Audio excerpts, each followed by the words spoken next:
Members, thank you. We now have a quorum. So I call this meeting to order.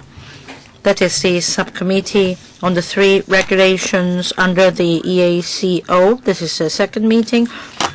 Members should have the agenda, and the papers are set out in the agenda. Let's invite the administration in first. We have from the administration Mr. Andy Chen, Under Secretary for Constitutional and Mainland Affairs, Mr. Chiu Pit Ming, Principal Assistant Secretary, Ms. Emma Wong, Acting Senior Assistant Law Draftsman, Mr. Wong Seaman, Chief Electoral Officer from the Registration and Electoral Office, Mr. Sham Nam Long, Deputy Chief Electoral Officer, and Ms. Yu Mong Hin, Assistant Director, Home Affairs Department, Mrs. Chen Yun Po Yi, Principal Liaison Officer, and also Ms. Wen Siu Long, Chief Liaison Officer. So over to you, Under Secretary. Please walk us through the 3 regulations to be amended.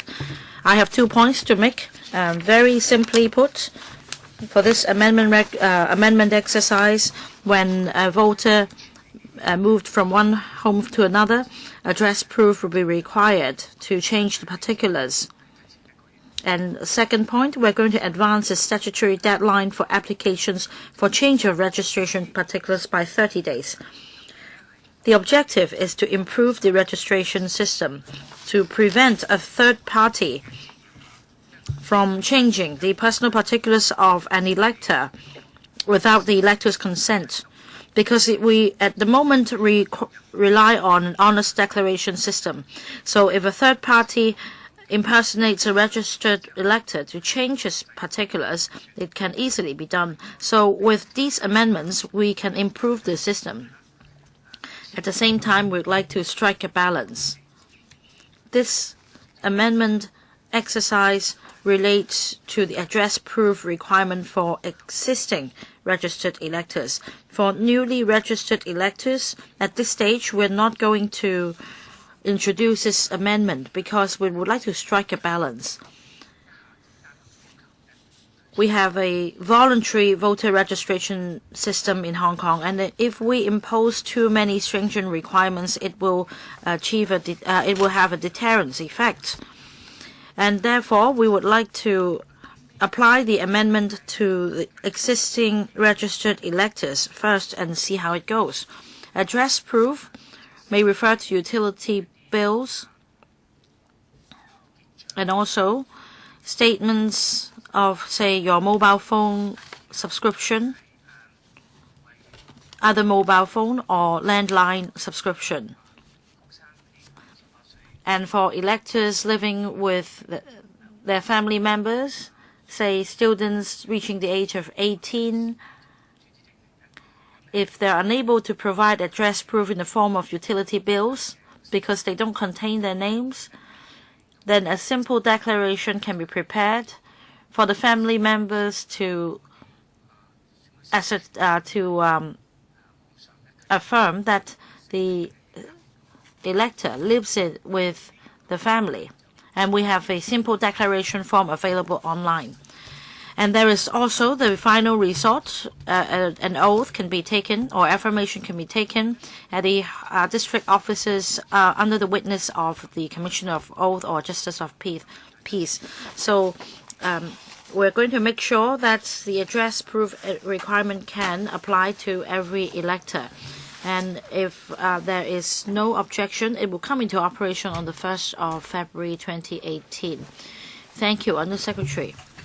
Let's see if members have questions. We don't have many members here. Let's start with 5 minutes each. Ms. Alice Mack. Chairman, I understand the objective of the amendment exercise. In 2015, there was a district councillor of our party, the FTU, whose personal particulars were changed by impersonator such that his eligibility was lost. I need to lay out the background because during an election, some may resort to some unscrupulous tricks, and we need to verify our registered status as a voter. because in order to run in an election, one must be a registered voter. If we conduct a check once every 3 or 4 days, and in fact we did so, Lau Guayong, the district councillor of FTU, subsequently found that the address was changed. And fortunately, we checked once every 3 or 4 days, and afterwards we made a report to the police. We also made a report to the REO. Unfortunately, the investigation did not lead to anywhere. And we also subsequently found that the voter registration form contained a lot of errors, a lot of omissions, wrong dates, missing phone numbers, etc. And yet, after the REO received the form, without verification, despite all the errors, the particulars were changed. And it was fortunate enough that he was not the subject of complaints, because the address was changed from the address of the councillor's husband to the councillor's own, and that it then fell into another constituency, Mr. Luk Chung Hong's, and then her eligibility would be questioned, because if she didn't reside in that constituency, she should not be eligible for the election. Not a single government department can tell us why they accepted this form, which was full of flaws, and the change of address request was also entertained. Thus, the ERO has adequate manpower. Everything can be counterfeited. They just create a sort of evidence of address, and then according to their approach, which can accept a form which is full of flaws, can there be any protection? We know the need to amend the law, but most important of all is whether the ERO has adequate manpower to enforce these requirements and do the checking. After you receive a form for change of COP, will you call the person up and then confirm that? It's just like you apply for a credit card, or rather just like paying online by your credit card. There is an SMS sent to you asking you to verify your purchase. So will you do the confirmation? How much manpower does the ERO has in enforcing all these? I thank Ms. Mack for supporting our amendment. Ms. Mack is concerned about the implementation aspect. After the law is amended, if someone takes the risk and break the law, that's an offense, and you don't need to worry about it. I mean, you don't need to worry about enforcement aspect. It is not desirable to just enforce the law after the breach has been discovered. Therefore, the ERO will carefully check the COP applications, and then also check the details. The chief, this electoral officer will supplement. About a year or so ago, we started a new arrangement. After we have received a registration form or a COP, and we send SMS or emails to the voter. If the voter has discovered that he or she has not made such an application, then the voter will have to inquire with the ERO ASAP, and that's added protection given to the voters. Mr. Junius Ho. Chairman, I support the amendment. This will ensure that the address will not be changed without confirmation by the voter.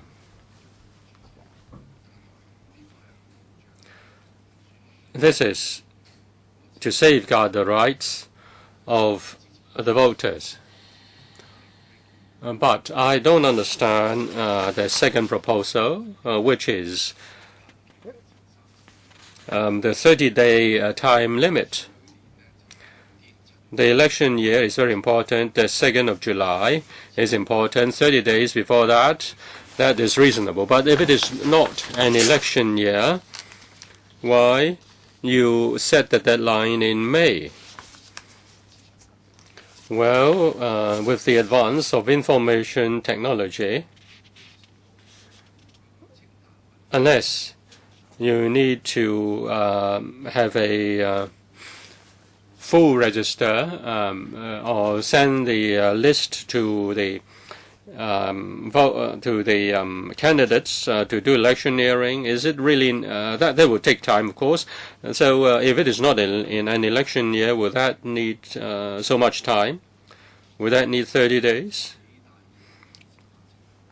How much will you computerize or digitize your arrangement? Say if I'm to provide an address, evidence of address, say if I want to amend my address, I have an IP address. If I can use WhatsApp, say if I use my smartphone and use WhatsApp,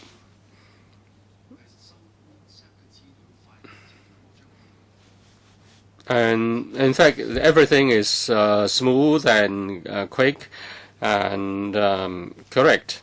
Now there is an identification. I can also send my picture. Will you consider this approach? So I just want to know whether you can even provide more convenience to the voters by making use of electronic technology. And it can also be rectified immediately. Say if I've discovered that somebody has changed my address to Shuttlecock and that's not correct, I can check it immediately and I can do it, do the amendment through the internet within a few minutes. The only thing I should do is just to provide my address evidence to verify my address. Thank you, Mr. Ho, for the question.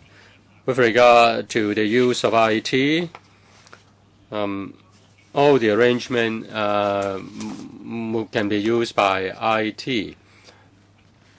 But we also have to consider verification and security. As for the 30 days, the deadline, with regard to election year and non-election year refers to the election year of the district council, and the non-election year refers to years with no election, and also the election year of the LegCo.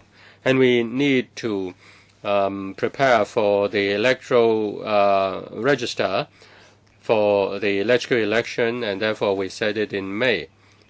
We need 90 days. That's the difference between April and September instead of May and September. That's in the LegCo election year. When it comes to the district council election year, we can set the date a little bit backwards. The election is in November, so the deadline is in July. As for rural committee, the same applies. So the date is advanced by 1 month accordingly, and we try to keep the day or the deadline as close to the election day as close as possible. The CEO will speak on IT. As for the form, the voter registration form, it can be submitted by electronic means. With regard to the requirement for address proofs, voters can send the text of the address proofs by electronic means. The arrangement is similar to that of today. Can there be better technology? We also have to consider the security aspect. And we will consider that in the long run. Ms. Mack, just now Mr. Wong said that you started to send SMSs. Can you send me the numbers? How many such COP requests have been made, and how many SMSs have you sent or emails have you sent? And what is the rate of reply by the voters? If they don't reply, then will you change the COP? Will you proceed with the COP? Now, as for advancing the date for the deadline of the COP, our understanding that the deadline is May is to keep the time as short as possible between election day and the deadline of COP.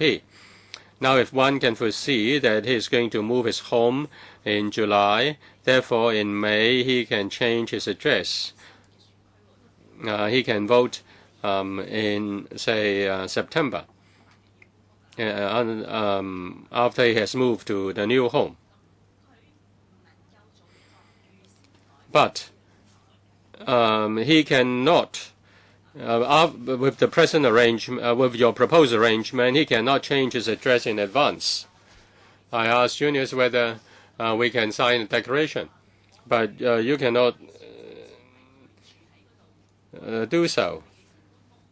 Now, you cannot make a declaration that you will move home, say move your home on a certain future date, and therefore you will have to vote in the new constituency. So how can that be achieved? We need an electoral register. That is very important. There is a deadline for the closing of the register. The closing date is 4 months before September. In order to enhance the reliability of registration, we need to have address proofs, and therefore we need 1 more month. 1 more month, and therefore the deadline is 1 more month further away from the voting date. But you will not lose your vote to right. You can go to vote in the constituency of your original address. Even if we have the current deadline, we still have this problem. If you move your home after May, the deadline is in May, therefore you have to vote in the old constituency. The CEO may supplement, if any. Let me supplement the information in respect of SMSs and emails sent in 2017 cycle. In the 2017 cycle, we issued more than 60,000 SMSs, 300 odd emails. It seems that the number of emails is smaller. If one gives us both us the email and SMS, we will not duplicate our efforts. We just send out the SMS. And through such an arrangement, we hope that the voter will be informed immediately with regard to the COP. And if that's not his will, then he can inquire with the REO. Now, with no address proof, that is no serious problem, because one can expect that one is going to live in the new constituency, and therefore in May he can ask to change the address so that in September he can vote in a new constituency. Under the Undersecretary, according to Undersecretary, the right to vote has not been taken away. But he doesn't live in the old constituency anymore in September. If the person goes back to vote in the old constituency, can he do so? 係得㗎，係冇。Yes, he can. I have nothing more to add. The system operates like this. There is a deadline, and on the deadline, your constituency is determined. So if you cannot change before the deadline, then you go back to the old constituency. So the problem, there is no problem because you can go to vote in the old constituency. But he cannot receive the voter notice, the voter's notice. Well, he should know where he is going to cast his vote. But the voting stations are different between the LegCo election and the DEC elections. Well, of course, this is not perfect. I'm not saying that this is perfect, but this also happens under the existing system. And we do have very detailed information available on our website. The website sets out the polling stations in each and every constituency. I'll see if the CEO has anything to supplement. Chairman, and may I take this opportunity to appeal to electors to pay attention to the following.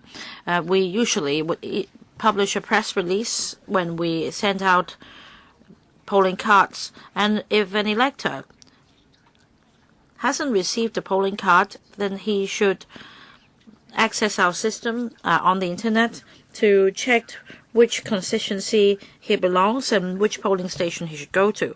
And the member was right to point out that there is a difference between the district council election and LegCo election, and it is possible that the different polling stations will apply. Well, we are discussing the policy issues relating to this amendment exercise. Are there any other questions? Ms. Alice-Mack. I'm sorry, we are just too concerned about this issue. We almost got framed up, so we are very concerned about this address proof requirement. Mr. Wong just now mentioned that 60,000 text messages were sent. Is it that no response is required? It's only for the voters' reference. Another point is this. For young people, even for myself, nowadays we receive bank statements and mobile phone statements through electronic means, by email or by text messages. So I don't receive a lot of bills with address stated on it. So for these voters, if they don't have utility bills, they only receive the monthly statement by way of, say, email or text message, then no address proof is available. Now, you said that they could go to a district office and take an affirmation or an oath.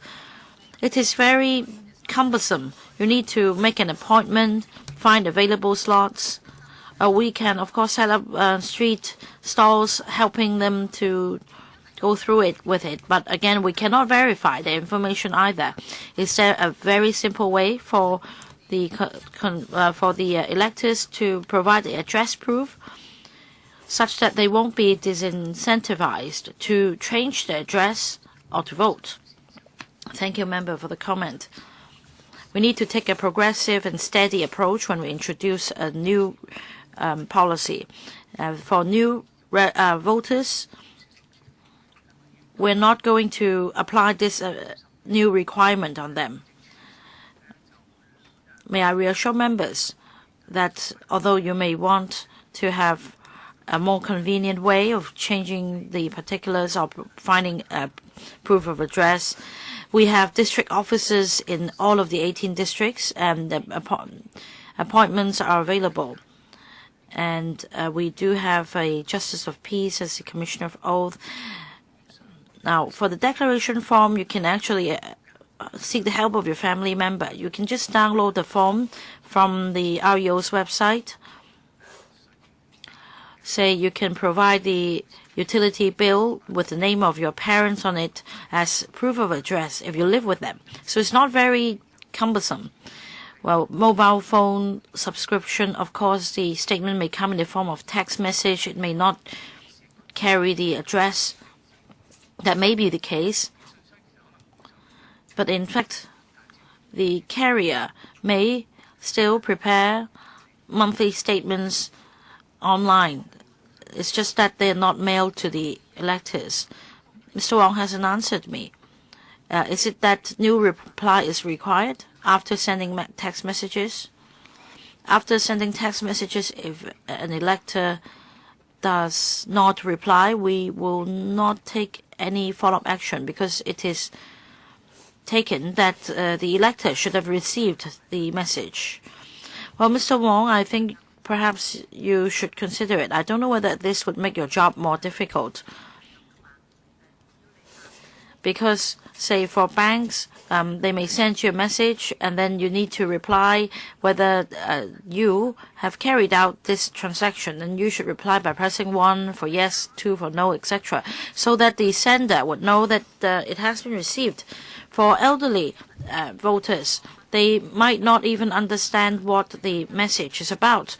So if you do not receive any reply, no 1 or 2 button press, you can just ring them. We have 3.8 electors for the general constituency election.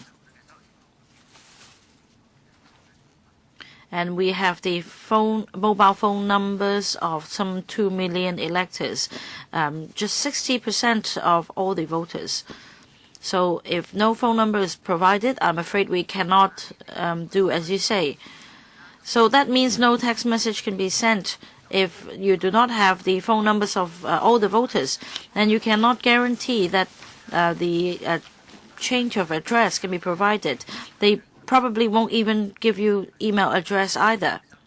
How can you make sure that the change is proposed by the elector? Well, we would send a confirmation for change of personal particulars in the registration and to the voter, and if there is something wrong, the voter can approach our office for further clarification. Any other questions, Mr. Paul Chair? It's a rather technical question, a very minor point. I'm referring to the paper. Well, there are examples cited in response to the legal advisor's questions. For question A, well, anyway, I understand that question B relates to the name and then then other particulars and also a declaration. It is not a statutory declaration, just an ordinary declaration. Is that right? Because otherwise, if we need to follow the Oath and Affirmation Ordinance, then we should perhaps use C instead of B. I want to know whether there is any difference. Is it a statutory or normal declaration? I understand the significance, of course. Thank you, Chairman. Thank you, Mr. Chair, for your question. As I mentioned just now, for B, it can be done at home. It is not a statutory declaration, but we do have a form available. You can just download the form. Why is it that for affirmation or oath, the statutory declaration is required? That is because an address proof is required. Whereas for B, the form should come with a proof of address with the name of a family member whom you're living with. For C, you're unable to provide any proof of address. You can only declare and affirm that you live there. So it all depends, as far as gatekeeping is concerned, whether the administration would investigate into that. Of course, making an oath or affirmation may lead to criminal liability if it is false. But after all, it all boils down to whether you investigate into the truth of the matter so declared. I think Mr. Chair is right in pointing out that if you take a false affirmation, it leads to criminal consequence. Under Secretary, I have a question. On address proof, I see from the questions and answers that utility bills can serve as a document for proof of address. But let's say if I've just moved into a new housing estate, it may have a tenant registration card. Would you accept that? Thank you, Chairman, for the question. It's a very good question. We want documentary evidence. That's the objective of the amendment exercise. We have not specified what documentary evidence we mean, but we're actually referring to common documents with addresses stated on it. Those cards that you mentioned, it may be something issued by the management office of your housing estate. So as long as it is documentary evidence, it should suffice. I mean, if on the face of it, it appears to be fake, it is written by hand, then we may need to follow up on the matter. Any other follow-up question, Ms. Alice Mack? Chairman, I don't have any point to make, but I hope that after the amendment exercise is completed, the REO should make sure that it is enforced. That is to say, after the law has been changed, if something similar happens again, it's really regrettable. I hope that the REO will do its gatekeeping job properly. And I also find it regrettable in relation to what happened 2 years ago. There was no results after your investigation. Please tell us the outcome of your investigation. So members in general support the policy of this amendment exercise, and there is also a concern from members. It is hoped that the REO can keep its gatekeeping job to make sure that it is properly implemented. I'm sorry, Chairman, I may be a bit slow. I just want to double check this. Perhaps it's been asked about the statutory deadline. It will be advanced by 30 days. Is it for administrative convenience so that they have more time to deal with the change of addresses? But very often Hong Kong people tend to leave things till the very last minute. It is quite often that they leave the change of address application to the last minute. So I'd like to hear an explanation from the Undersecretary whether it is necessary to advance the statutory deadline.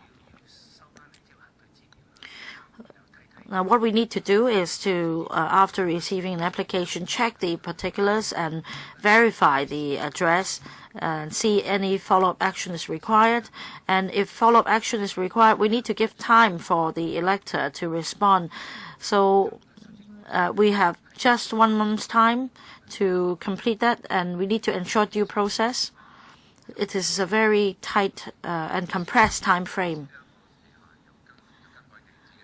For change of address, we originally had a deadline. If I remember correctly, we do allow some time.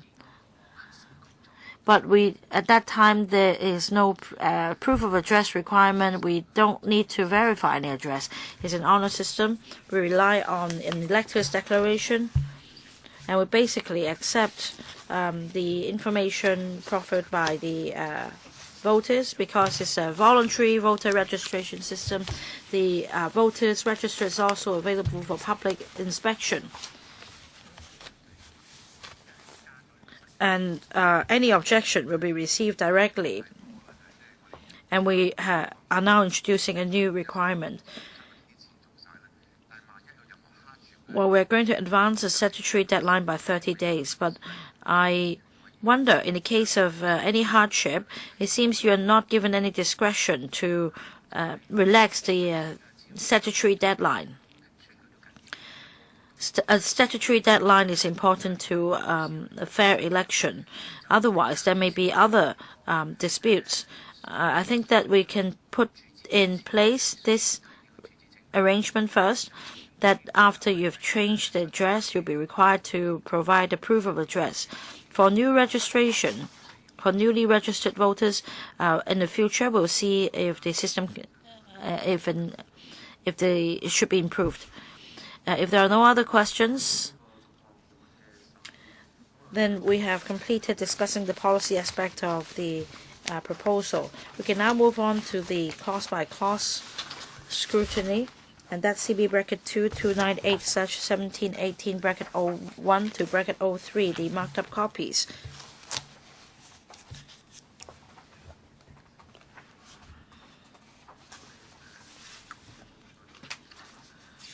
So, would the REO please help us, Mr. Chiu? Let's refer to the Chinese version, and that is CAP 541 Subsidiary Legislation A, page 1.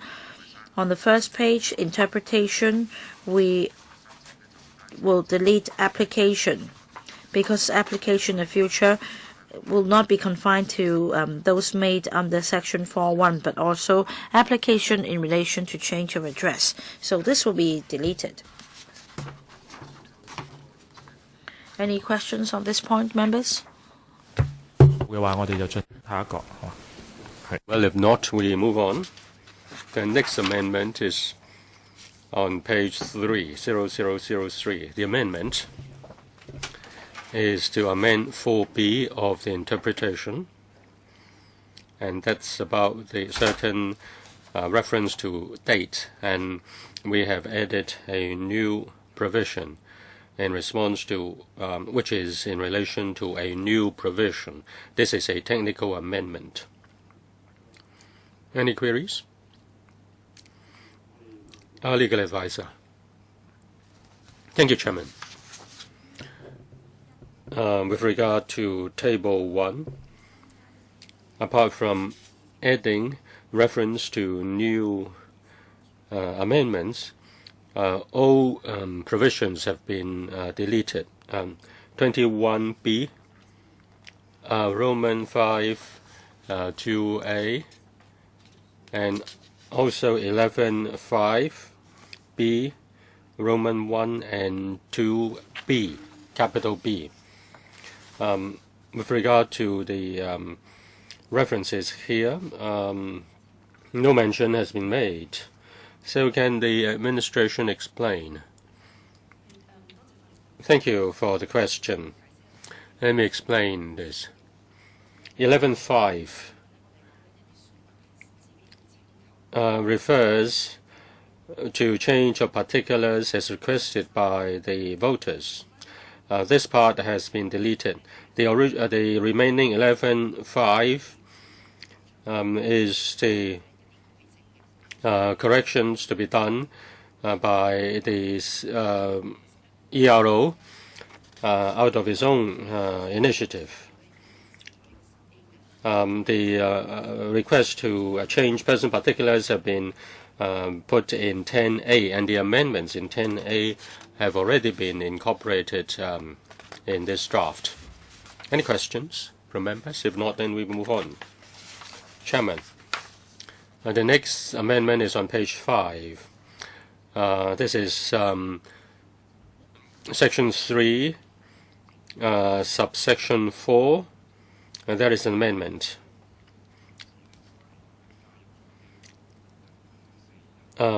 We add made under Section 4.1 or 10A1.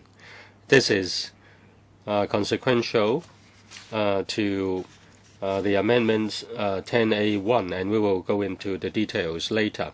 Therefore, we need to make a technical amendment to make a reference to that section.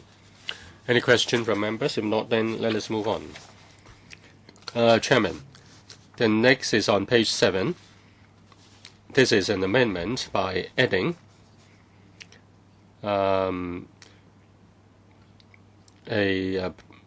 phrase with reference to made under Section 4.1 under Section 5.1. We need to specify that Section 5 only applies to the application made under Section 4.1, but not other amendments of 541A, which is the amendment application made under 10A. This is just to limit the scope of 5.1 and also Section 4.1. Okay. We move on to page 10. This is the meat. This is the crucial amendment. We are to add 10A. If someone wants to apply for changing particulars, in particular with regard to his name and address, then the application has to be made under 10A. And the person has to provide the details in the application. Say in section 2, an application has to be made under made on the specified form. And number 3, or subsection 3, the person has to provide documentary evidence that proves that address stated in the application is the principal residential address of the applicant. And subsection 4 requires the electoral, provides that the electoral officer, registration officer may require the applicant to provide either or both the following documentary evidence. Subsection 5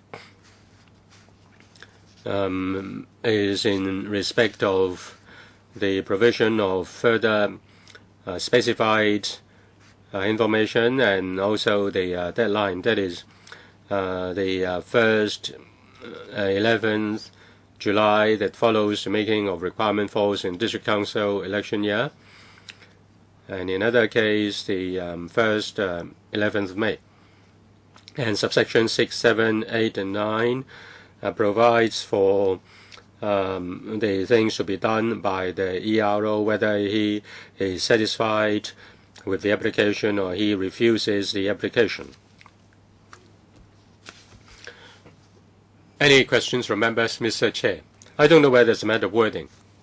This may have been answered before. Under 10A, subsection 4B,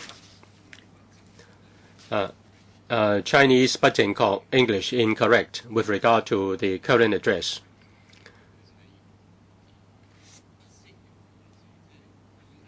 Is it outdated or inappropriate or not applicable? It seems that if you say it is incorrect, it seems that the address you registered in the past was incorrect. In the past, you just gave a wrong address. It's not about correct or not correct. It's about new and old. I just want to clarify this point. I thank the member for the question. With regard to the term incorrect, in other provisions of our laws, there is such an expression. Now, it only says that this item on the register is no longer correct. It doesn't mean that at that time it was incorrect. It doesn't mean that when the application was given in the old days, it was incorrect. We have to consider the context. If he is to submit a new address and the register is required to register the main or sole address, residential address, this is the overriding principle. If he has a new address, which is the main and sole address, that means the address that is now on the register or the item, that particular item is incorrect. Subsection 4 also refers to the application received by the ERO, and he has received certain documentary proof, and because he finds that the proof is not adequate, he asks for further documentary evidence. The address provided by the current application may have to be clarified, and therefore he asks for further evidence, and this can confirm whether this item is not the sole or main address. I don't want to be pedantic or too pedantic. In fact, it is no longer correct rather than incorrect. You may call it not applicable in order to reflect the idea.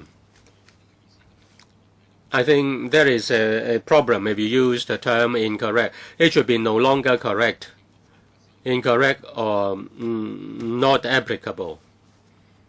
I hope you can consider this. I want to ask our law draftsman, can we deal with it right now? That will be more desirable. Thank you, Chairman. Thank you, Mr. Chair, for the question.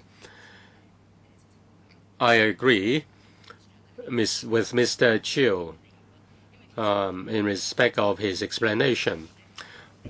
In this ordinance, we have used the same term over and over again. And if we are to change this expression, then we have to consider the context in detail. I don't think we should make a hasty decision with regard to amending or not amending this term. But I agree with Mr. Chiu that the term incorrect here is not wrong. The item as it is incorrect. Mr. Chair's suggested term no longer correct may be another suitable expression, but it doesn't mean that the registration is correct. So you may not be incorrect. Mr. Chair asks us to consider this. You may have this term appearing in different sections, and if you are to amend this, you may have to amend many things. But Mr. Chair hopes that you can look into this. Legal advisor. Under new 10A, if you look at subclause 1, the basis is not on the incorrect nature of the piece of information. It is the voter who wants to make this change, and he can therefore proceed with the application. And the drafting is based on the condition that the nature of the item is incorrect. I can see that under subsection 6, the electoral officer, the ERO, in considering whether the application is will be approved or not, he has to consider two aspects. The entry is incorrect, and the entry should be amended in accordance with the information proved by the applicant. Incorrect is one of the two limbs, and that is related to Mr. Chair's question. The application is not based on the incorrectness or otherwise of the original item.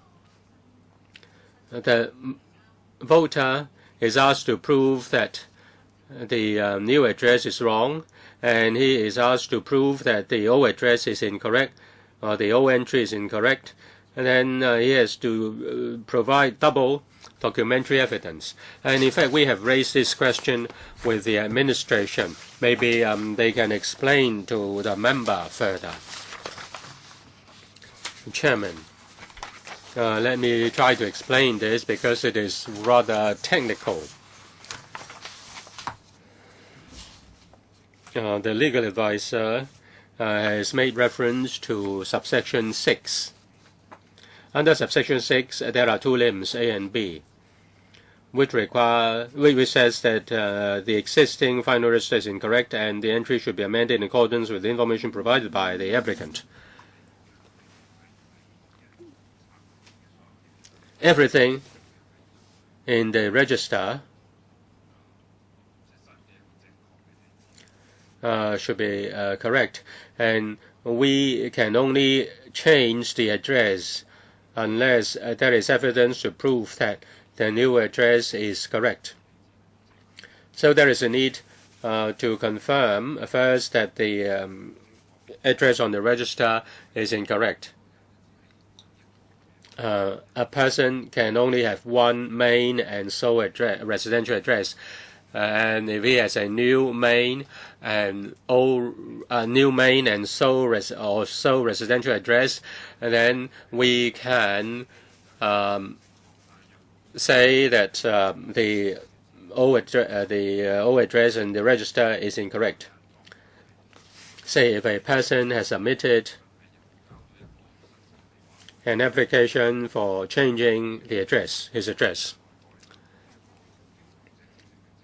Now, after the change of the law, if he doesn't provide the proof, then we will have to comply with 6B. We should not amend in accordance with the information provided. Because although he has informed us that there is a new address, namely A, he has not submitted the address proof, and the spirit of the law is that it will only be changed after information has been provided by the applicant. And as a result, for 7B, the entry should not be amended in accordance with the information provided by the applicant. If A and B are not both satisfied, the ERO will not make any change to the register. And we'd like to clarify that we're not suggesting that a voter must prove that the applicant no longer lives in the address stated in the voter register. This is not a requirement on the part of the voter. At present, even when the proof of address requirement has not yet been imposed, an existing registered voter can inform us that the entry in the final register is incorrect by providing an address to us.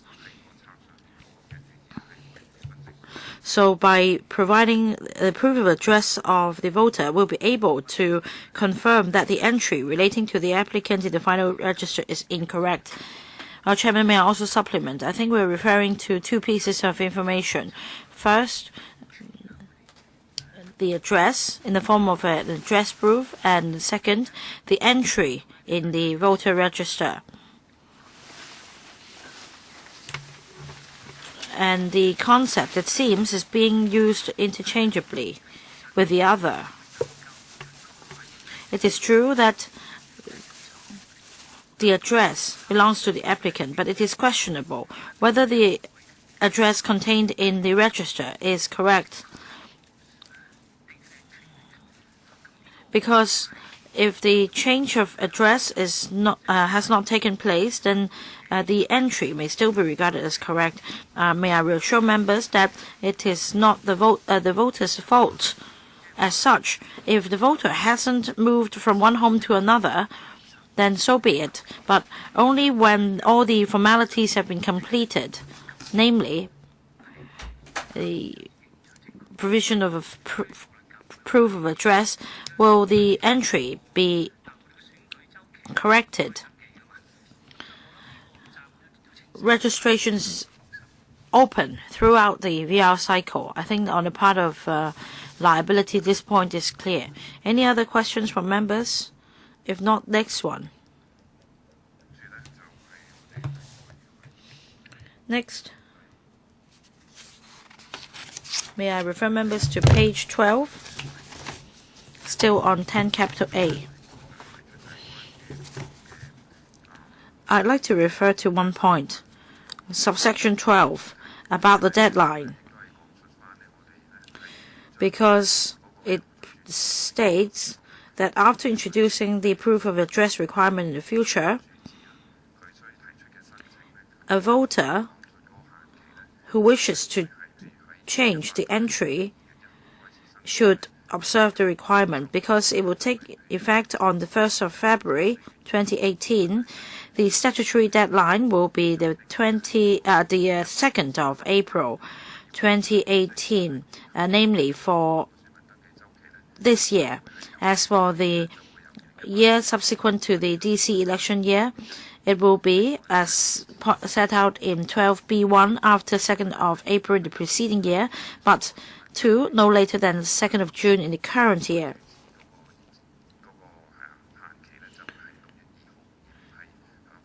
Because for the election year, the deadline will be the 2nd of June rather than the 2nd of April in a non-election year. Any questions from members? All right. And then 0013, page 13, about section 11.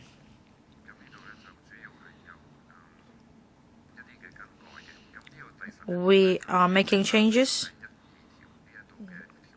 namely election or 11 subsection 1 and 2, they will be deleted because capital A of section 10 has dealt with that. That is, if an applicant makes an application for the ERO to change the particulars of an entry, all the details are set out in 10 capital A. So for 11, 1, 2, 4 and the subsequent subsections, in fact, they are all covered in 10 capital A, so they will be repealed.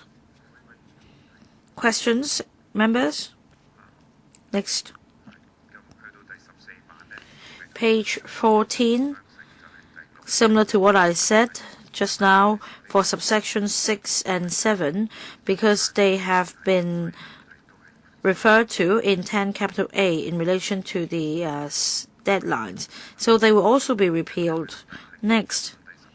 Page 15, 0015, section 12. It refers to the provisional registered, what is to be contained, and we are proposing some amendments.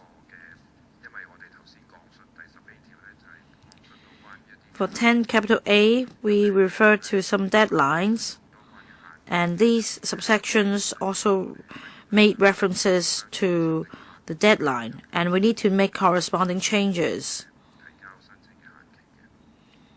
to tie in with the new statutory deadline for submission. No question? Next. 0016, page 16. That is section 15. Who may lodge a notice of claim? That is to say, a person making a claim to the ERO that in relation to change of particulars in an entry of the VR, if such an application is refused, the person may lodge notice of claim. We are amending subsection 4 about the reference to section 11 subsection A. It will be changed to section 10 capital A subsection 1 in relation to submission to the ERO for change. Any questions, legal advisor? Thank you, Chairman. There is a question on drafting about 15(4)(b). It says has been decided by the ERO not to process further under section 10 capital A 9. That is, in English, not to process further under section 10 capital A subsection 9. Now, about other provisions relating to not processing further the application, it says not being considered further. But for this particular provision, it says not to process further. I think that the meaning is the same. If the application does not meet the requirements, then the ERO would refuse to further process the application. Now, can you explain the two expressions, not to process further and not to consider further the application, whether they're the same, and if so, would you like to have consistency throughout the regulation? Thank you, legal advisor, for your comment. For Section 15, it is in line with Section 9 of 10 capital A, the newly added section about not processing further the application. We have used the term process instead of consider because the approach now is different. In the past, the ERO may, on his own initiative or on request, make changes. But now an application must be made by the applicant first, and that is why we have adjusted the wording of the expression. Then may I invite members to refer to page 7 of the marked up copy. For page 7,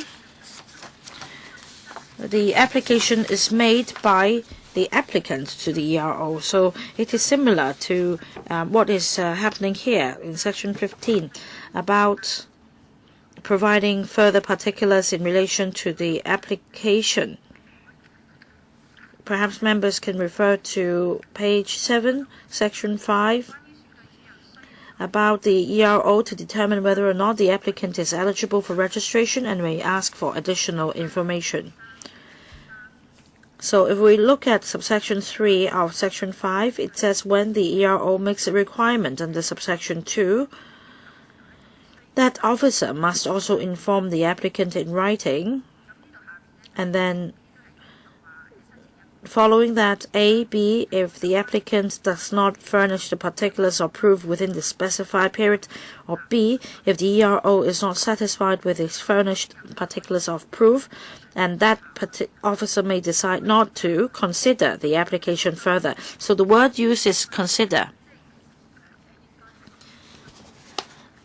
I think that the amendment in section 15 should essentially mean the same. Albeit the different word is used. I think that there may be inconsistency in terms of interpreting the provisions. There is a proposed amendment for Section 5 anyhow, so I wonder if you would amend this subsection as well. Thank you, legal advisor, for your suggestion. As I mentioned just now, about the difference in terminology is just a minor adjustment. We don't see any problem with interpreting the provisions. That is for the ERO to decide not to further process or further consider the application. We don't see any difference. As mentioned just now, we are talking about things of a different nature. For Section 5, we're talking about application made under Section 4.1, and Section 15, it refers to application for a change. Although the terminology used may be different, I don't think that there will be any discrepancy in interpreting the provisions. So we don't propose to change it. Well, of course, you may hold different views. I don't know whether the legal advisor of the drafting division have you considered this point beforehand, or are you just trying to defend your drafting when the point is raised? I don't think this is a very controversial point, but we also attach importance to consistency in the piece of legislation. Why don't you align these two, further process or further consider? Or is there a real reason why you're not considering changing the word to further process the application? Thank you, Mr. Chair, for a comment. Because from our perspective, for a new application and for an application to change the particulars, these are different matters. For a new application, apart from considering the eligibility of a voter, there might be more room, or there might be more emphasis on considering the application. Whereas Whereas for application for change of particulars, it may have to do with whether the information is correct or not. So in terms of change of particulars application, we believe that the use of words is clearer. Process covers a wider scope of meaning than consider. It also covers consider. So does it mean that you should in fact change all the words used into a process? Shouldn't you accept the legal advice's comment so that if you use the word process, you can capture all the meaning in thought and in action in considering an application? Thank you for a comment. I don't quite agree with Mr. Chair, I'm afraid. I think that for processing an application is a rather mechanical process of how the application should be dealt with. But in the process, you can also consider, there are things to consider whether to approve the application or not. And in this context, we believe that in vetting the application, we think that the word process is more suitable. Whereas for a new application, we believe that the word consider is more suitable because there are many aspects of the new application that should be considered. I welcome Mr. Chair's comment. Perhaps on another occasion we can further explore this idea. So perhaps we can consider more comprehensively whether we can adjust the use of wording in another context. Well, I welcome the attitude to reconsider this. But according to what you say, changing a new address, you still have to consider whether there is adequate evidence, whether further information is required. So the distinction you explained is not something I agree with, but I hope I appreciate you reconsider this. At this point, do members have further comments? Let us move on. We are now on page 17. This is to amend subsection 8 of section 15. This is about the claim. That is how the ERO can deal with the claim having regard to the nature of the claim. Now, in changing the particulars, there is a need to provide the evidence of the proof of address. We will not regard the claim as an application to change address. If the person's application is rejected, then the person will have to lodge the application again. The ERO will not regard the claim as an application for change of particulars. Any question? If not, then we move on to page 18. Amendment is made to section 19B. That is a technical amendment making a reference to the claim under section 15.8. Another amendment is on page 20. That's in respect of offences and penalties. That's a technical amendment. Under subsection 1E, reference is made to application made under 10A rather than section 11. We now make use of section 10A to deal with the change of address application. The next amendment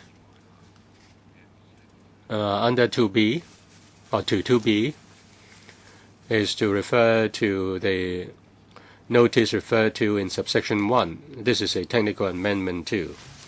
Any queries? Request. The word request is crossed out. Is there any specific reason for that? the word request is crossed out because under 10A it is an application. So it is not a request.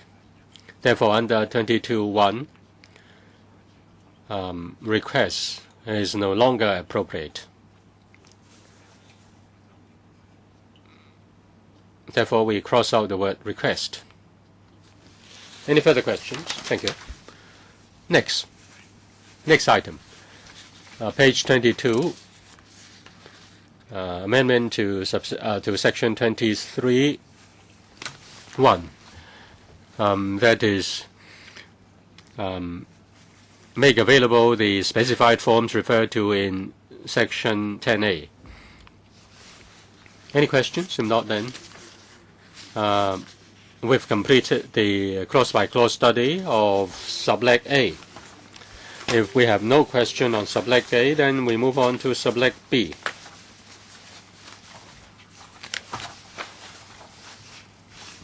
Yes, Chairman. As for subsidiary education B, page 1, we are to add an interpretation. That is a definition for vacancy declaration. It means a declaration under Section 5 of the CE Election Ordinance. Any query? If not, then move on. Please. Page 3, subleg B. This is an amendment to 2A about the reference to dates. Subsection 2A, subsection 4 of 2A. We cross out some existing provisions and add new provisions, and they are references to dates. This is a technical amendment, and we want to add these provisions. Any queries? No? Okay. Next item then. Chairman, on page 5 now, section 19. This is in respect of an application for registration in the functional constituencies. We've added 1B.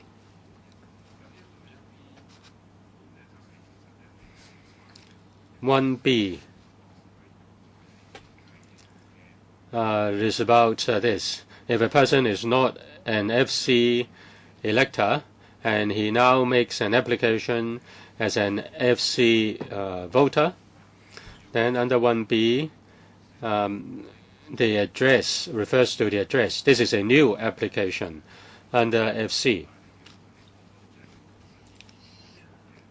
But he is already an existing geographical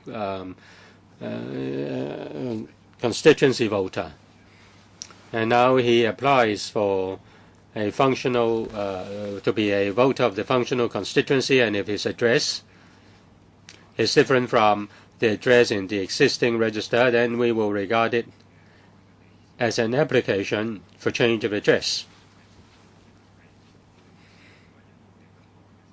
Therefore, this is a COP application. Under 1C, there is a provision for relevant provisions. To put it simply, he is deemed to have made an application to change his address. Any questions? If not, then please move on. Page 6 carries some technical amendments, which are to cross out references that no longer exist, references to sections that no longer exist. Yes, please go on. Page 7 is to add an interpretation provision with regard to corresponding subsector and optional subsector. This is to add to the interpretation. Any queries? If not, then please go on. We are now on page 10. There is an amendment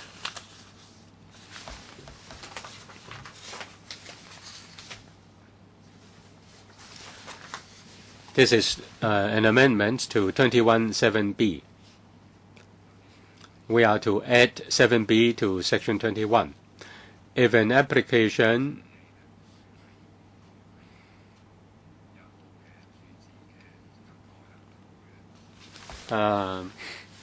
is made to change of address, he provides a different address, then we regard this as a change of address application.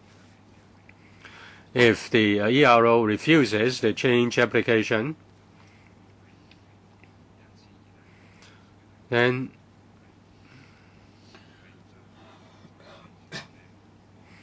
the ERO will not make any change to the existing registration. Under 7C, even if there is no change to the address, the ERO still needs to determine whether the FC application will still have to determine the FC application, even if the change of address application is refused.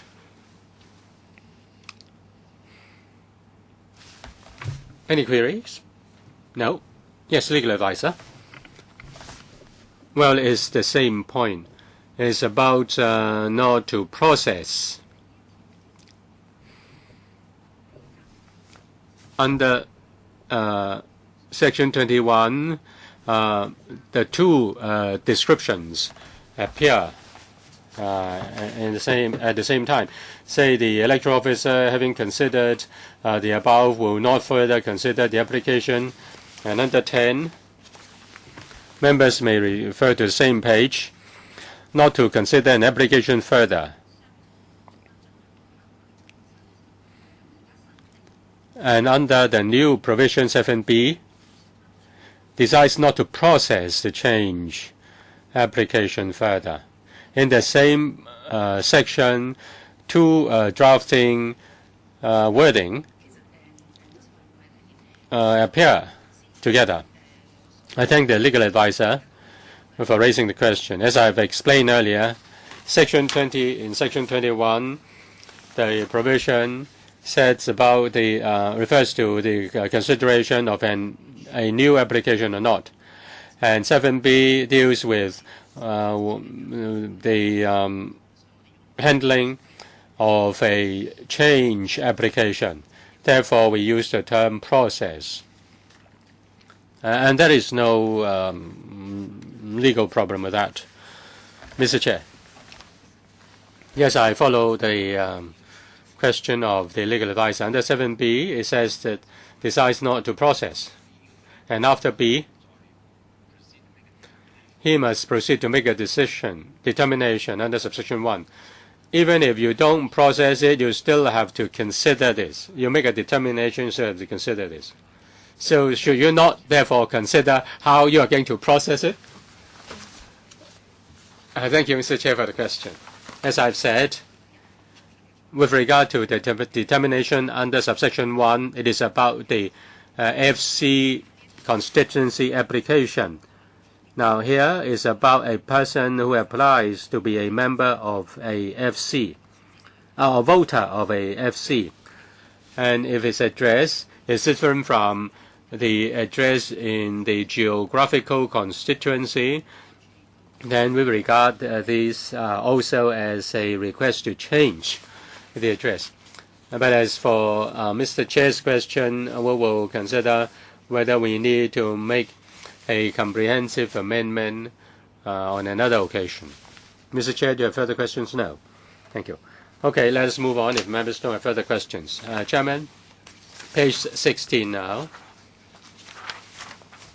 Under 3A, there is an amendment.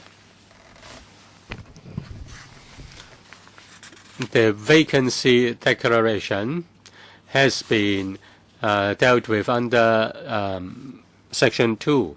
Therefore, we can cross this out here. Any queries? If not, then please move on. Yes, Chairman. The next amendment is on page 19. Yes.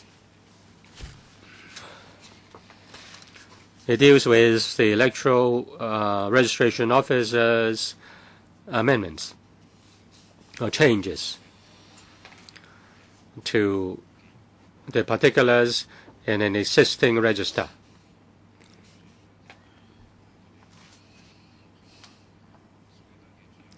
The ERO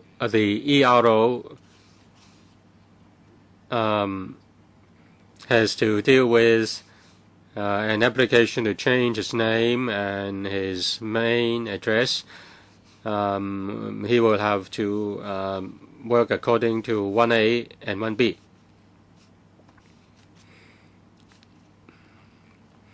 Please go on if there is no further questions.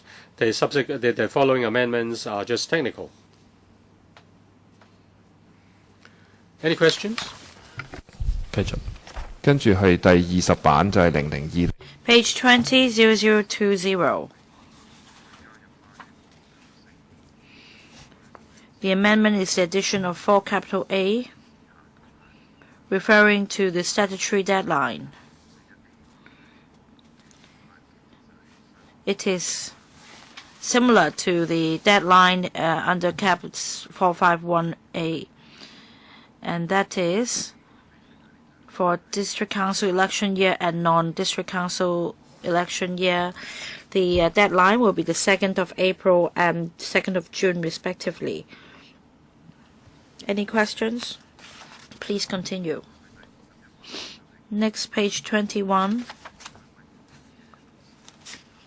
About the Election Committee Provisional Register. And it is the same as the present arrangement, and that is to say, if there is an Election Committee Provisional Registered, what is the deadline for an application to be made to change the particulars of an entry? No questions. Next, page 22.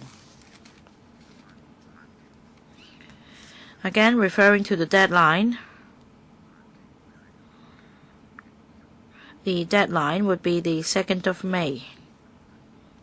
Any questions? No? Please go on. Page 23. Another amendment.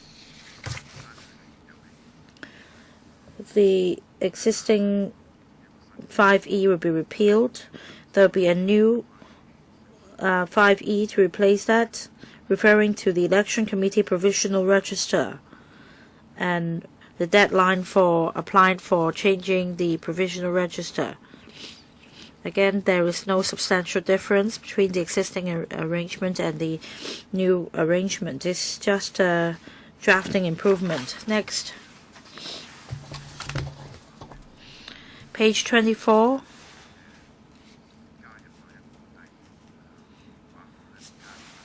Under subsection 8, we're going to add a definition for specified declaration. Means a vacancy declaration. And that's an interpretation clause. No questions? 26A. 26 capital A is a new provision, because in Cap 451A we were referring to the elector of a general constituencies election and the change of particulars. And here, for an FC elector who applies for change of personal particulars in the existing final register, in the case of the name, address, etc., an application will have to be made, and the section deals with how the ERO will process the application. So this is similar to 10 capital A, the newly added provision in Cap 541A. Any questions? Next. Page 26. The continuation of 26A, and page 27 refers to the deadline. I won't repeat it. Any questions? Please continue. Page 28. another reference added under section 27. Apart from 26, we add another reference 26 capital A because 26 capital A relates to the application for change of particulars in the final register. No questions? Next, page 30. Again, section 28, similar to the previous section, we add another reference to section 26 capital A. Any questions? No. Page 33, a similar addition of the reference to 26 capital A. No questions, please continue. Page 35, Chairman. This relates to the submission of the or the lodging of a notice of claim by an FC elector. Similar to Cap 451A, we have a similar provision. If a person applies for change of particulars, which is subsequently refused by the ERO, mainly in relation to the change of address,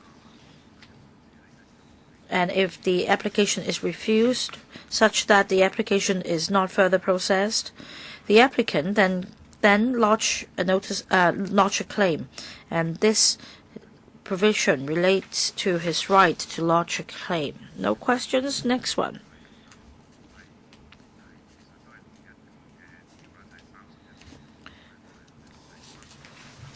Now, section 31 all the way to page 36, we are going to amend subsection 9.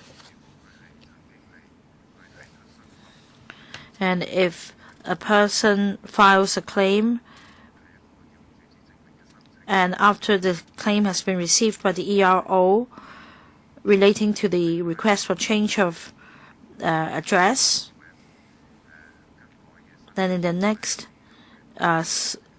year we can consider it as a request, as we have introduced the requirement of an address proof. The claim will not be considered as a request in the next year, and the person will need to make another application for change of registered particulars or change of address. It is in B, but what about in A?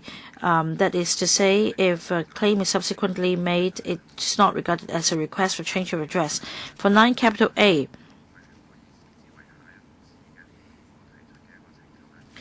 why is it that the claim will be considered for the year following that in which the claim is submitted?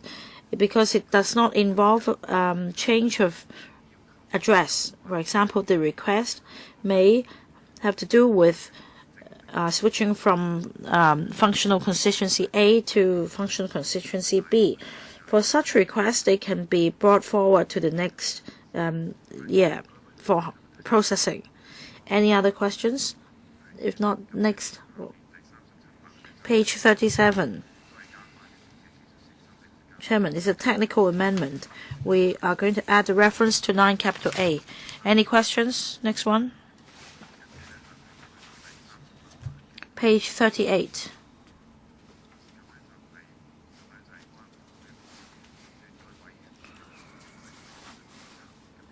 Relating to the election committee final register, which is another register, about the 1,200 strong election committee final register. Section 33 provides that if an elector would like to apply for a change of address, then proof of address will be required, and the section sets out the requirement. No questions? And then 2 capital A, and how this request for change should be dealt with, and that's the amendment relating to page 38. Page 39.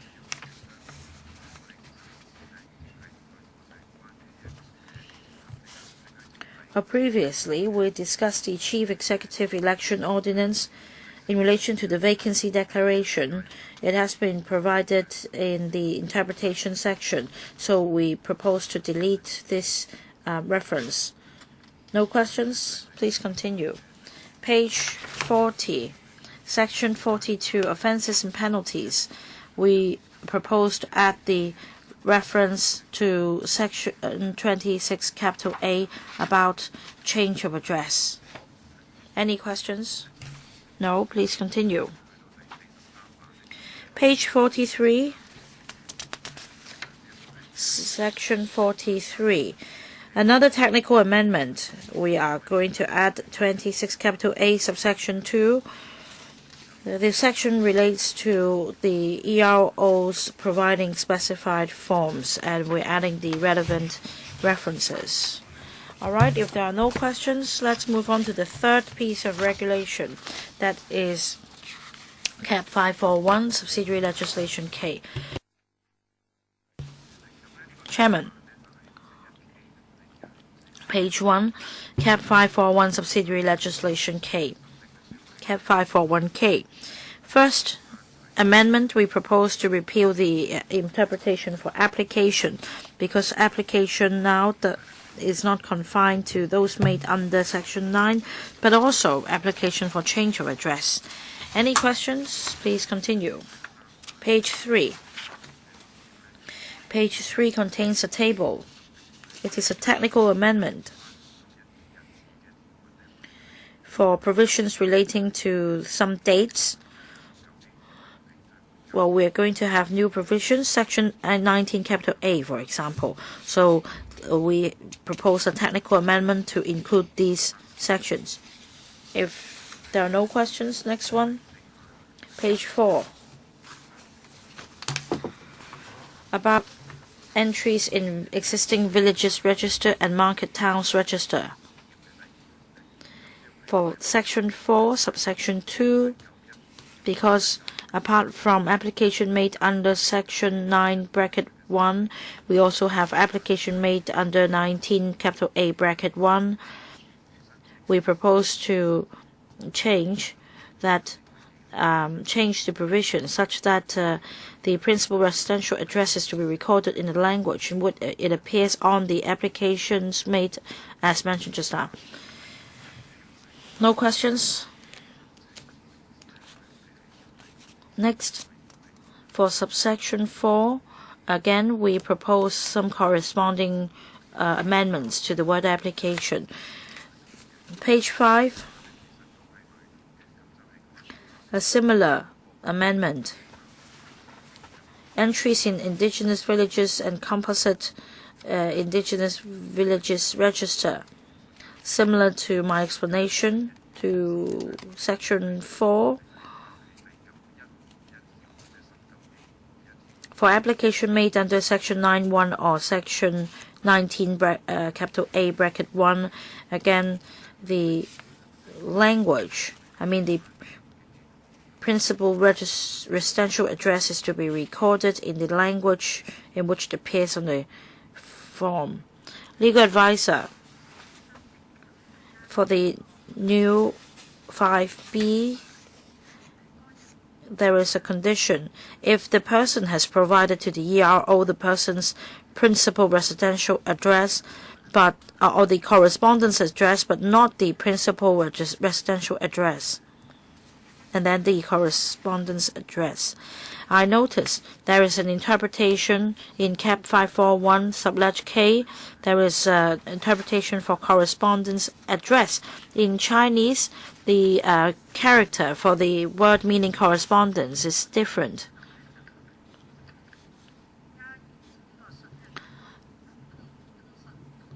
So here for the Chinese word sun, for correspondence address it is different.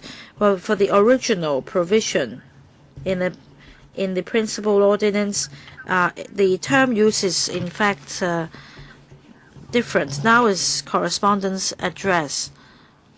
Previously is posting address. Is there any difference? Cap 541. Section 1, interpretation. There is an interpretation for postal address.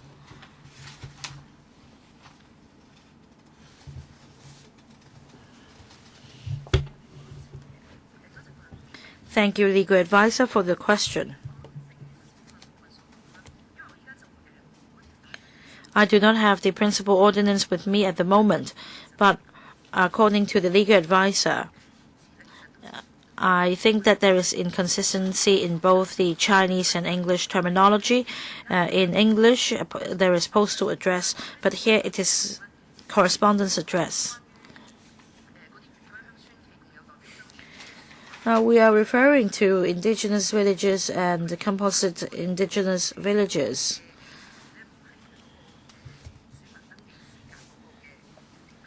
The principal residential address is not a key element of the register.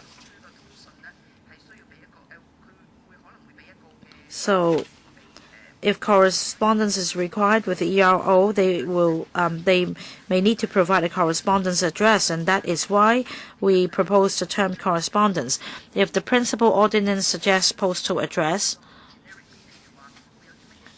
we don't see if in the regulation we use the term correspondence address, then which carries the same generic meaning. I don't see whether it will have a major impact, because I think that if we just take the dictionary meaning, if we correspond with the office, then I don't see anything wrong. I think the legal advisor were carefully going through the wording. Now, if in the principal ordinance the term postal address is used, then why don't you use postal address here instead of correspondence address? Because correspondence address may mean non-postal address.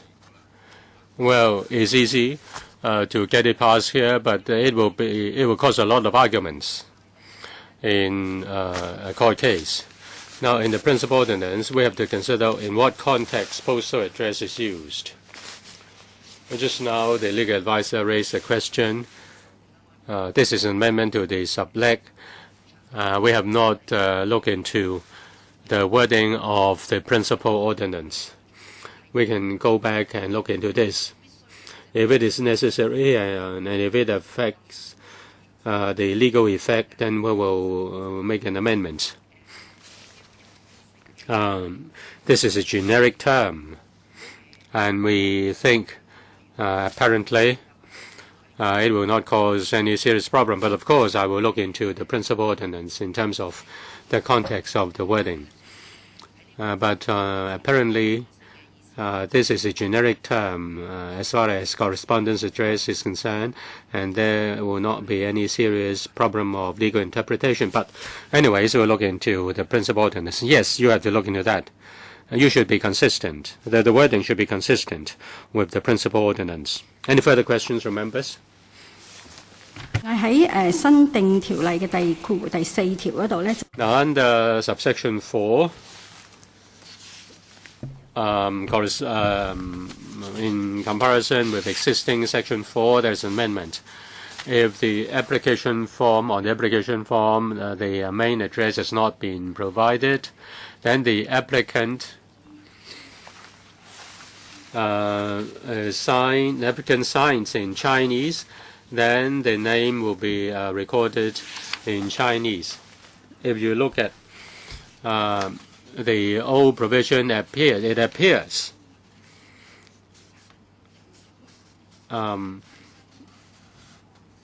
under the new provision, it appears that it's signed in English.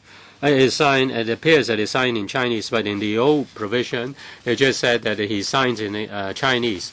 Is there any change in legal principle? I think we prefer to have a more proper way of using our words. Now, when a signature is made, sometimes you really can't be very sure that it is really a signature in Chinese or not. So we propose to use the expression it appears to be in Chinese. We just find that this is safer to provide such a wording. Okay. If there is no further question, then let us move on to page 6. This is the addition of 19A after section 19.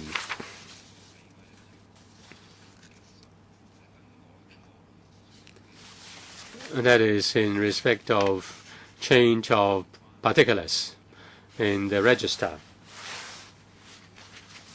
This section, or this new section, refers to an application to change its address. The application is to be made according to a specified form, and there's also the need to provide documentary proof or documentary evidence.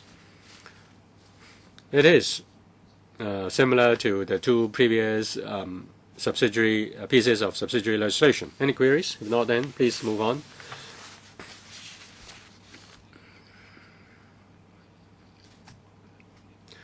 We're now on page 9. It deals with the request to change of other particulars in existing indigenous villages and composite indigenous villages. Final register. If a person whose name is recorded in the existing indigenous villages and composite indigenous villages final register,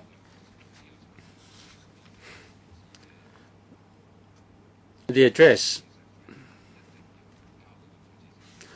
if an address is to be changed, there is no need to provide documentary evidence.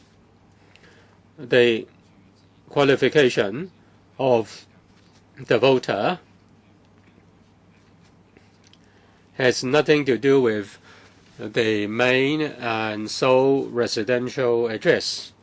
Election of village representatives is based on whether the elector is an indigenous villager or a composite indigenous villager. It has nothing to do with the residential address. So this is to give effect to such a situation or requirement. Page 10 also deals with the request to change address or application to change address. Page 11. We are to add 20A.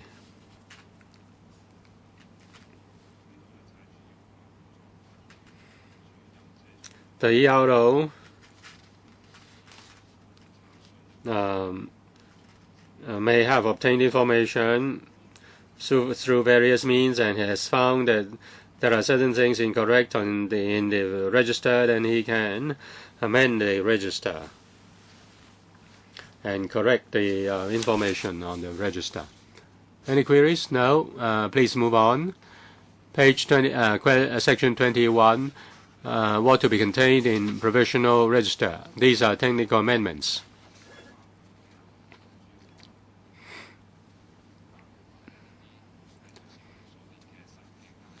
And the amendments include the references to the sections we made, to which amendments have been made to, and we just specify those sections. Any queries? If not, then please move on. Page 13.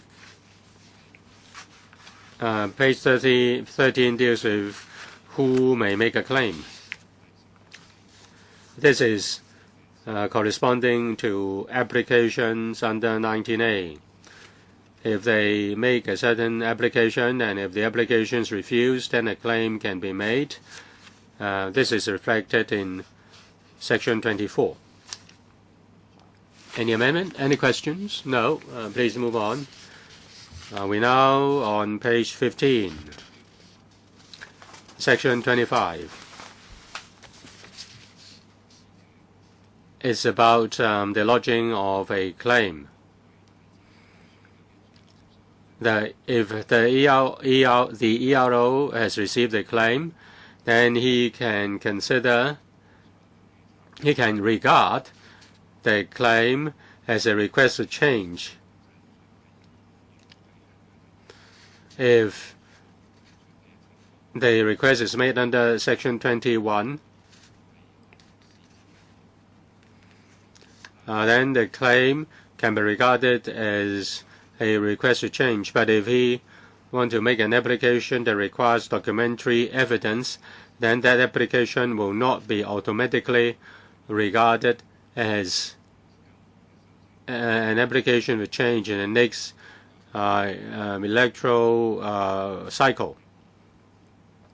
There is a difference in handling such applications. Any queries? No? No. Finally, page 16. Reference is made to the new 19A under Section 33. 19A deals with the change of address application. The ERO is required to provide specified forms. This is just technical. Any queries from members? Any questions from members? We have completed clause-by-clause study of the 3 pieces of subsidiary legislation. If members don't have further questions, then I suggest that our legal advisor will help us in dealing with the English version of the amendments. Let us now turn to the timetable.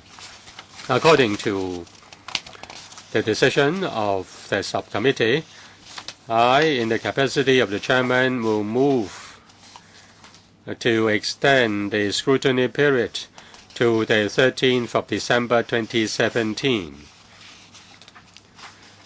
Members are asked to note the timetable.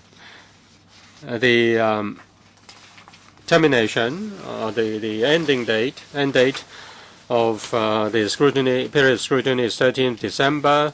The report to the House will be on the 1st of December, and the amendment deadline for making notice to amendment is the 6th of December.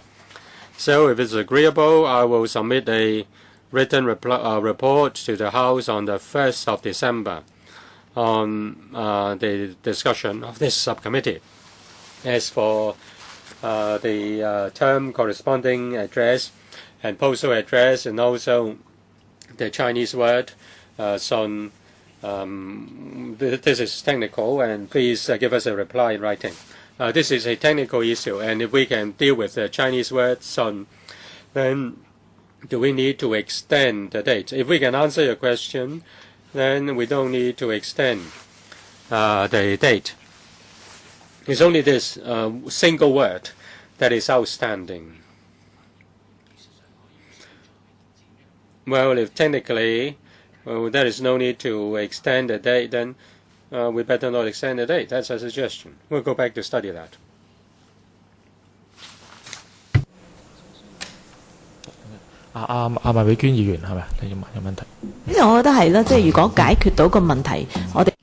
Well, if the problem can be resolved, then there is no need to extend the deadline.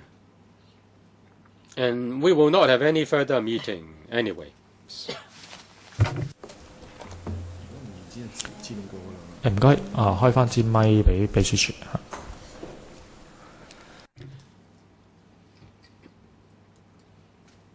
Sorry, speaker is not coming through.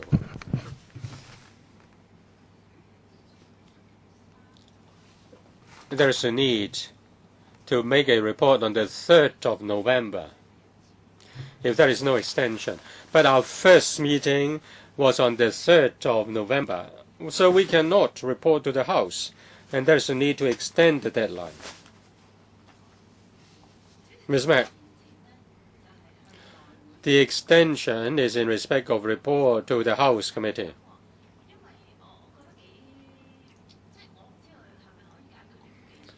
I don't know whether this technical problem can be resolved. Isn't it stupid if we extend the meeting, we extend the deadline, but we have no further meeting? Can we skip this? 咁如果唔延展嘅話呢，嗰個修訂限期呢，其實係10。In fact, the deadline for amendment is the 15th of November. The 15th of November is deadline for making the amendment. But members don't have any proposed amendment.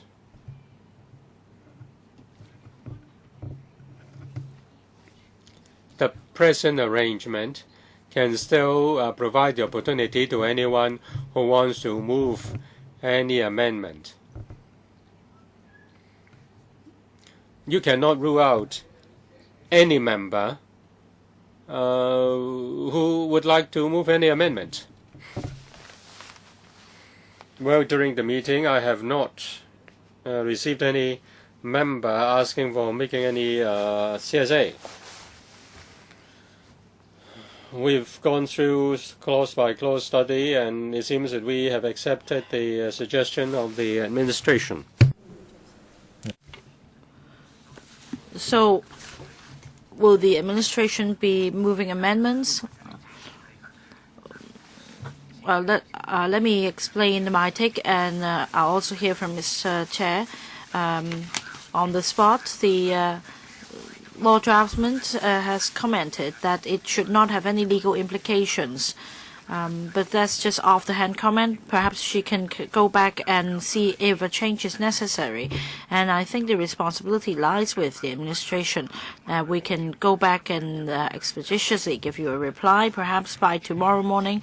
And if we decide there is no amendment needed, then we can just fix this.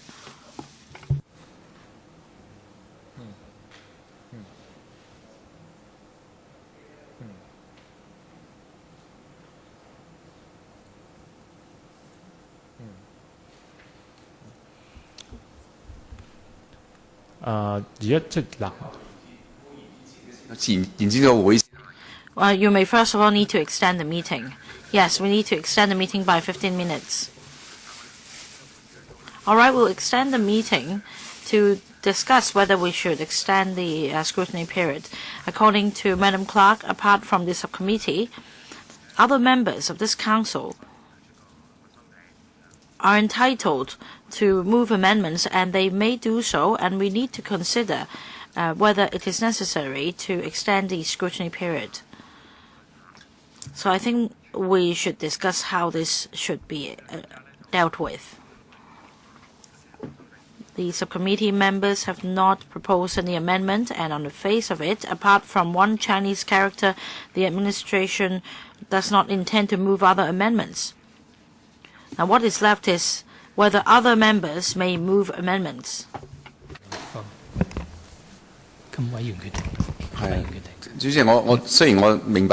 Chairman, well, I understand that all members would like to spare with the extension of the scrutiny period, but I think that procedurally, indeed, members not of this subcommittee may also move amendments, which is their entitlement. Instead of facing challenges in the future, I think that we have no alternative, even though there might be a possibility of the abuse of this arrangement. So let's see if other members of this subcommittee have any views. Well, I think that we need to follow the established procedures anyway. In that case, let's follow the timetable that I referred to. I'm going to submit a report on to the House Committee on the 1st of December to report on our deliberations. If not, then the meeting is adjourned. Thank you.